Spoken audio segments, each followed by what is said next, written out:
अब मैं ये इसे कैसे दूं यार? कुछ हुआ है क्या?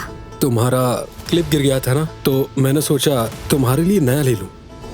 ये बहुत खूबसूरत है। हारून का रवैया अलग क्यों लग रहा है मुझे? कहीं वो लड़की मैं तो नहीं हूँ जिससे वो मोहब्बत करता है।